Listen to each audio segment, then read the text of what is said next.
అందరికీ నమస్కారం. ఓం శ్రీ మాత్రే నమః. నిత్య సుమంగళి భక్తి మహిమ మాతృశ్రీ తరిగొండ వెంగమాంబ. శ్రీ వెంకటేశ్వరుని మొదటి జ్ఞాపకాలు. తరిగొండ వెంగమాంబ. స్వామి భక్తి స్వామి సర్వస్. వెంగమాంబ అమ్మ కథ. నిత్య సుమంగళి భక్తి మహిమ మాతృశ్రీ తరిగొండ వెంగమాంబ. ముత్యాల హారతి వెనుకనున్న మహాభక్తి కథ. తిరుమల చరిత్రలో చెరుగని పేరు వెంగమాంబ. లోకం విధవ అన్న స్వామి భార్యగా నిలిచిన వెంగమాంబ. ఆమెకు భర్త లేడు అన్నారు. ఆమెకు దేవుడే భర్త. ఒక స్త్రీ భక్తి ఒక యుగానికి ఆదర్శం. ఈ కథ చదివాక వెంగమాంబను మర్చిపోలేరు. స్వామి ఎదురు చూసిన భక్తురాలు ఎవరో తెలుసా? భక్త కవయిత్రి మాతృశ్రీ తరిగొండ వెంగమాంబ జీవిత చరిత్రను మీరు కోరినట్లుగా పూర్తి వివరాలతో క్రమ పద్ధతులు ఇక్కడ అందిస్తున్నారు. మాతృశ్రీ తరిగొండ వెంగమాంబ జీవిత విశేషాలు. శ్రీ వెంకటేశ్వర స్వామిపై అనన్య సామాన్యమైన భక్తిని చాటుకున్న వెంగమాంబ చరిత్ర ఎంతో స్ఫూర్తిదాయకం. జననం మరియు బాల్యం. వెంగమాంబ చిత్తూరు జిల్లాలోని తరిగొండ గ్రామంలో కృష్ణయ్య మాత్యుడు మంగమాంబ దంపతులకు జన్మించారు. బాల్య భక్తి. చిన్నతనం నుండి ఆమెకు భక్తి భావాలు ఎక్కువ. ఆటపాటల కంటే దైవ చింతనలోనే ఎక్కువ సమయం గడిపేవారు. విద్యాభ్యాసం. తండ్రి వద్ద ప్రాథమిక విద్యను అభ్యసించిన ఆమె అనతి కాలంలోనే కవిత్వంలో ప్రావీణ్యంను సంపాదించారు. వివాహం మరియు వైరాగ్యం. వెంగమాంబకు చిన్నతనంలోనే చిత్తూరు జిల్లా నారాయణవనానికి చెందిన ఇంజూరి వెంకటాచలపతితో వివాహం జరిగింది.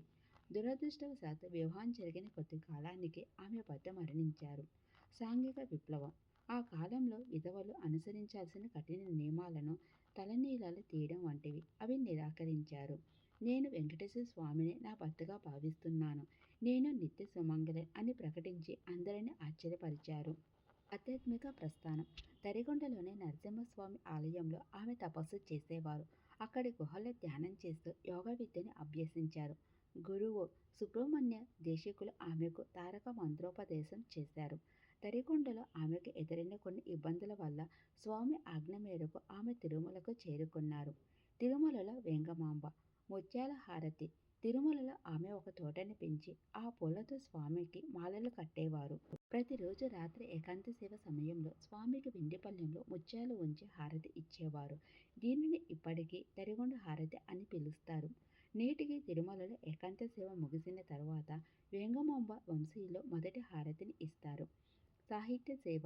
వెంగమాంబ కేవలం భక్తురాలే కాదు, గొప్ప కవయిత్రి కూడా.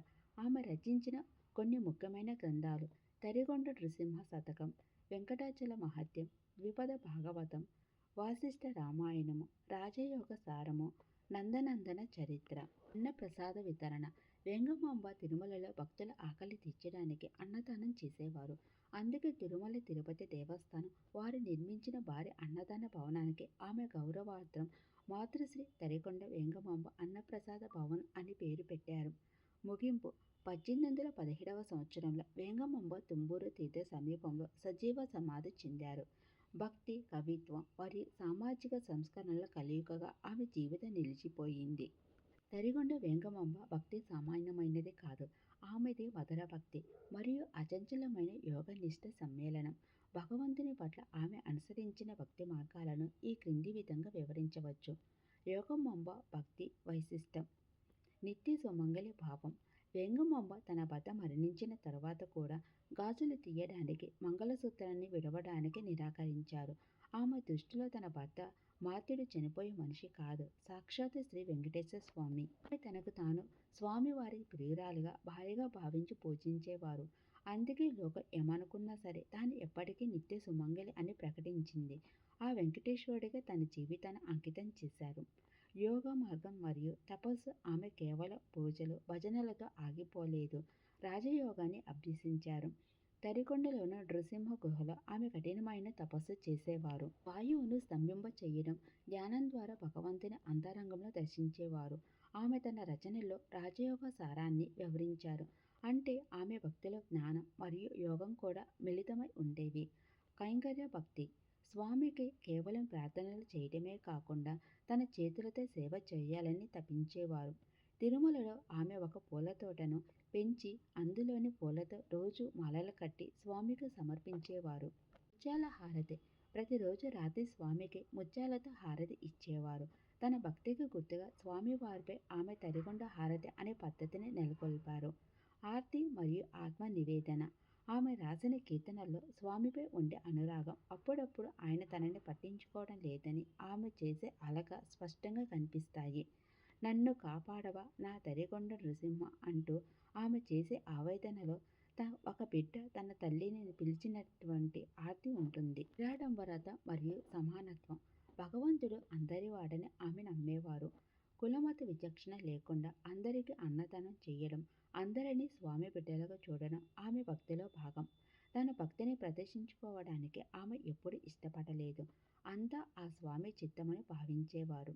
వేంగమాంబ భక్తికి మెచ్చి సాక్షాత్తు వెంకటేశ్వర స్వామి ఆమె హారతిని స్వీకరించడానికి వేచి ఉండేవారని ప్రతీతి. అందుకే నేటికి తిరుమలలో ఆమె భక్తికి గౌరవంగా నిత్యం హారతి సేవ జరుగుతుంది.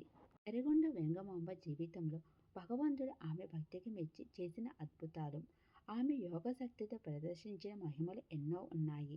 వాటిలో ముఖ్యమైనవి ఇక్కడ వివరించారు. వేంగమాంబ జీవితంలో జరిగిన అద్భుతాలు. తలనీలాల అద్భుతం. వేంగమాంబ భర్త మరణించిన తర్వాత ఆచారాల ప్రకారం ఆమె తలనీలాలు తీసివేయడానికి బంధువులు, పూజారులు ప్రయత్నించారు. కానీ ఆమె నిరాకరించారు.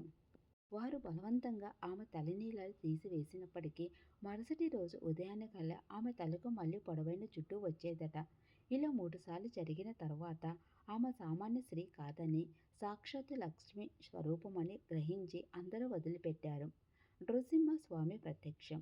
అదృశ్య మార్గం తరిగొండల వేంగమాంబను కొందరు కష్టపెట్టేవారు. ఒకసారి ఆమెను నిందించినప్పుడు ఆమె ఆలయ గర్భాలయంలోకి వెళ్లి తలుపులు వేసుకున్నారు. ఆ సమయంలో ఆలయ వెనుక గోడ చీలి ఆమెకు ఒక అదృశ్య మార్గం కనిపించింది. మార్గం ద్వారా ఆమె నేరుగా తిరుమలకు చేరుకున్నారు. నేటికి తరిగొండల ఆ గుహ మార్గాన్ని మనం చూడవచ్చు. మూసి ఉన్న తలుపులు తెరుచుకోవడం. తిరుమలకు వచ్చిన ప్రారంభంలో వెంగమాంబను ఆలయ పూజారులు లోపలికి రానిచ్చేవారు కాదు. ఆమె గుడి బయట ఉండి స్వామిని ధ్యానించేవారు. రాత్రి సమయంలో అందరూ నిద్రపోయాక స్వామి కోసం ఆమె తెచ్చిన పూలమాలలు లోపల ఉన్న స్వామి మెడలోకి చేరుకునేవి. అలాగే అర్ధరాత్రి వేళ ఆలయ తలుపులు తనంతట తామే తెరుచుకొని ఆమె లోపలికి వెళ్ళి స్వామిని సేవించుకొని తిరిగి వచ్చేవారని ప్రతీతి.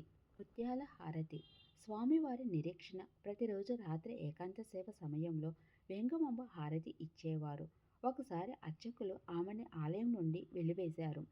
కానీ ఆ రాత్రి స్వామివారి విగ్రహంపై ఎవరో ముత్యాలు చల్లినట్లు, హారతి ఇచ్చినట్లు గుర్తులు కనిపించాయి. సాక్షాత్తు స్వామివారే వేంగమాంబ హారతి ఇచ్చే వరకు నేను నిద్రపోను అని అర్చకులకు స్వప్నంలో చెప్పడంతో అప్పటి నుండి ఆమెకు అధికారికంగా హారతి ఇచ్చే అవకాశం కల్పించారు. పులి రూపంలో కావలి. వేంగమాంబ తిరుమల అడవుల్లో తపస్సు చేస్తున్నప్పుడు క్రూర మృగాల నుండి ఆమెను కాపాడడానికి ఒక పులి ఆమె పక్కనే కాపలా ఉండేదట. ఆమె భక్తికి అడవి జంతువులు కూడా వశమయ్యేవని భక్తులు చెప్పుకుంటారు. అన్నదాన మహిమ. ఆమె దగ్గర డబ్బు లేకపోయినా ఆమె చేసే అన్నదానంలో అన్నం ఎప్పుడూ తక్కువ అయ్యేది కాదు. ఎంతమంది భక్తులు వచ్చినా ఆ పాత్రలోని అన్నం అక్షయ పాత్రలో అందరికీ సరిపోయేదట. ఇది స్వామి ఆమెకు ప్రసాదించిన వరం. ఆసక్తికరమైన అంశం. నేటికి తిరుమల శ్రీవారికి రాత్రిపూట ఇచ్చే చివరి హారతిని తరికొండ హారతి అని పిలవడం ఆమె భక్తికి నిదర్శనం. శ్రీ తరికొండ వెంగమాంబ రచించిన వెంకటాచల మహత్యం ఆమె అద్భుతమైన సాహిత్య సృజనకు పరాకాష్ట. ఇది పురాణ గాథ అయినప్పటికీ ఆమె తన భక్తిని, కవిత్వాన్ని జోడించి దీనిని ఒక రసవత్తర కావ్యంగా తీర్చిదిద్దారు. ఈ గ్రంథంలోని ప్రధాన కథాంశాన్ని క్రమపద్ధతిలో ఇక్కడ వివరిస్తున్నారు. వెంకటాచల మహత్యం. కథ సారాంశం. వెంగమాంబ ఈ కావ్యాన్ని పద్మపురాణ, వరాహ పురాణాల ఆధారంగా రచించారు. ఇందులో ప్రధానంగా శ్రీనివాసుడు తిరుమలలో వెలిసిన వృత్తాంతం ఉంటుంది. భృగు మహర్షి పరీక్ష. కథా ప్రారంభంలో యాగఫలాన్ని ఎవరికి ఇవ్వాలో తేల్చుకోవడానికి భృగు మహర్షి 3 మూర్తులను బ్రహ్మ, విష్ణు, మహేశ్వరులను పరీక్షించడానికి వెళ్తారు.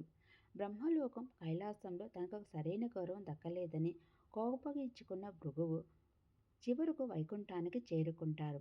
అక్కడ విష్ణుమూర్తి లక్ష్మీదేవితో ఏకాంతంగా ఉండి తనను గమనించలేదని కోపంతో భృగువు స్వామివారి వక్షస్థలాన్ని తంతారు. లక్ష్మీదేవి అలుక. భూలోక ప్రయాణం తన నివాసమైన స్వామివారి వక్షస్థలాన్ని భృగు మహర్షి తన్నడం స్వామివారు కోపగించుకోకుండా మునిపాదాలు ఒత్తడం చూసి లక్ష్మీదేవి నొచ్చుకుంటుంది. అలిగిన లక్ష్మీదేవి వైకుంఠానికి వదిలి భూలోకంలోని కొల్హాపూర్కి చేరుకుంటుంది. లక్ష్మి వియోగాన్ని భరించలేని శ్రీ మహావిష్ణువు కూడా భూలోకానికి వచ్చి ఒక పుట్టల నివాసం ఉంటారు. ఆవు పాలు ఇవ్వటం. చోళరాజు కథ. పుట్టలో ఉన్న స్వామికి ఆకలి తీర్చడానికి బ్రహ్మ పరమశివుడు ఆవు దూడలుగా మారి చోళరాజు వద్దకు చేరుకుంటారు. ఆ ఆవు ప్రతిరోజు పుట్ట వద్దకు వెళ్ళి తన పొదుగులోని పాలను స్వామికి సమర్పించేది. పాలు రాకపోవడం గమనించిన గొల్లవాడు ఒకరోజు ఆవును అనుసరించి పుట్టపై గొడ్డలితో కొడతాడు. ఆ దెబ్బ స్వామివారు నుదుటికి తగులుతుంది. వకులమాత చెంతకు శ్రీనివాసుడు.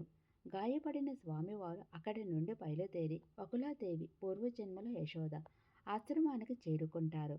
వకులాదేవి ఆయనకు శ్రీనివాసుడు అనే పేరు పెట్టి తల్లిలా చూసుకుంటుంది. పద్మావతి పరిణయం. ఆకాశరాజు కుమార్తె అయిన పద్మావతిని శ్రీనివాసుడు చూసి ప్రేమిస్తాడు. వకులాదేవి రాయబారం పంపడం, శ్రీనివాసుడు ఎరుకల సాని వేషంలో వెళ్ళి పద్మావతికి సోద చెప్పడం వంటి ఘట్టాలను వేంగమాంబ ఎంతో మనోహరంగా వర్ణించారు. చివరకు కుబేరుడి వద్ద అప్పు తీసుకుని దేవతలందరి సమక్షంలో శ్రీనివాసుడు పద్మావతిని వివాహం చేసుకుంటారు. వెంకటాచల వైభవం. వివాహం అనంతరం స్వామివారు పద్మావతి, లక్ష్మీదేవి సమేతంగా తిరుమల కొండలపై వెలిసిన విధానాన్ని వేంగమాంబ అద్భుతంగా వర్ణించారు. ఈ కొండలపై ఉన్న తీర్థాల మహిమను, పాప వినాశనం, ఆకాశగంగ, తుంబురు తీర్థం మొదలగునవి ఈమె ఈ కావ్యంలో వివరించారు. భక్తులు కొండపైకి ఎలా రావాలి, స్వామిని ఎలా సేవించాలి అనే విషయాలను కూడా ఆమె భక్తిపూర్వకంగా పొందుపరిచారు. వేంగమాంబ రచనలోని ప్రత్యేకత. వేంగమాంబ ఈ కావ్యాన్ని ద్విపద ఛందస్సులో సరళమైన తెలుగులో రచించారు. దీనివల్ల పండితులే కాకుండా సామాన్య ప్రజలు కూడా ఈ కథను సులభంగా పాడుకోవడానికి వీలయ్యింది. ఆమె వర్ణనలో తిరుమల కొండల ప్రకృతి సౌందర్యం కళ్ళకు కట్టినట్లు కనిపిస్తుంది. మాతృశ్రీ తరిగొండ వెంగమాంబ చివరి రోజులు ఆమె జీవితం అంతటిలాగే ఎంతో పవిత్రంగా, యోగనిష్టతో సాగాయి. ఆమె తన అంతిమ ఘడియలను ముందే ఊహించి ఎంతో ప్రశాంతంగా స్వామిలో ఐక్యమయ్యారు. ఆ వివరాలు ఇక్కడ ఉన్నాయి. వేంగమాంబ చివరి రోజులు మరియు మహాసమాధి. తుంబురు తీర్థం వద్ద తపస్సు. జీవితాంతం తిరుమల శ్రీవారి సేవలో గడిపిన వేంగమాంబ తన వృద్ధాప్యంలో జనసంచారానికి దూరంగా ఉండాలని నిర్ణయించుకున్నారు. తిరుమల కొండల్లోనే అత్యంత పవిత్రమైన, కఠినమైన మార్గం కలిగిన తుంబురు తీర్థం సమీపంలో ఆమె ఎక్కువ సమయం గడిపేవారు. అక్కడ ఒక గుహలో ఉంటూ నిరంతర ధ్యానంలో మునిగిపోయేవారు. అంతిమ సమయం గుర్తింపు. యోగ విద్యల నిష్ణాతురాలైన వేంగమాంబ తన ప్రాణ ప్రయాణ సమయం ఆసన్నమైందని ముందే గ్రహించారు. తన మరణం గురించి ఆమెకు స్పష్టమైన అవగాహన ఉండడంతో భయం లేకుండా ఆ సమయం కోసం సిద్ధమయ్యారు. సజీవ సమాధి. క్రీస్తు శకం 1817. వేంగమాంబ సాధారణ మరణం పొందలేదు. ఆమె సజీవ సమాధి చెందాలని నిర్ణయించుకున్నారు. తిరుమలలోని తన బృందావనం సమీపంలోనే ఆమె కోసం ఒక సమాధిని సిద్ధం చేయమని కోరారు. 1817 సంవత్సరం శ్రావణ శుద్ధ నవమి రోజున ఆమె పద్మాసనంలో కూర్చొని యోగాశక్తితో తన ప్రాణాలను బ్రహ్మరంధ్రం ద్వారా అనంతవాయువులోకి కలిపేశారు. వేంగమాంబ బృందావనం. నేటికి తిరుమలలో వేంగమాంబ సమాధి ఉంది. దీనిని వేంగమాంబ బృందావనం అని పిలుస్తారు. అక్కడ ఆమె ఆరాధించే కృష్ణుడు, రుక్మిణి, సత్యభామల విగ్రహాలు ఉన్నాయి. ఆ సమాధిపై ఒక తులసి కోటను నిర్మించారు. ప్రతి సంవత్సరం ఆమె పుట్టినరోజున మరియు ఆరాధన రోజున టీటీడీ అధికారులు అక్కడ ప్రత్యేక పూజలు నిర్వహిస్తారు. నిలిచిపోయిన సంప్రదాయం. ఆమె భౌతికంగా మన మధ్య లేకపోయినా ఆమె ప్రారంభించిన సేవలు నేటికీ కొనసాగుతున్నాయి. ముత్యాల హారతి. రాత్రి ఏకాంత సేవలో వేంగమాంబ వంశీయులు ఇచ్చే హారతి ఇప్పటికీ కొనసాగుతుంది. అన్నదానం. ఆమె పేరు మీద జరుగుతున్న నిత్య అన్నదానం లక్షలాది మంది భక్తుల ఆకలి తీరుస్తుంది. వేంగమాంబ సమాధి చెందిన తర్వాత కూడా ఆమె భక్తికి నిదర్శనంగా ఆమె సమాధిపై ఉన్న తులసి మొక్కలు ఎప్పుడూ పచ్చగా, సుగంధభరితంగా ఉంటాయని భక్తుల నమ్మకం. ఈ వీడియో మీకు నచ్చితే లైక్ చేయండి, షేర్ చేయండి. ఓం నమో వెంకటేశాయ.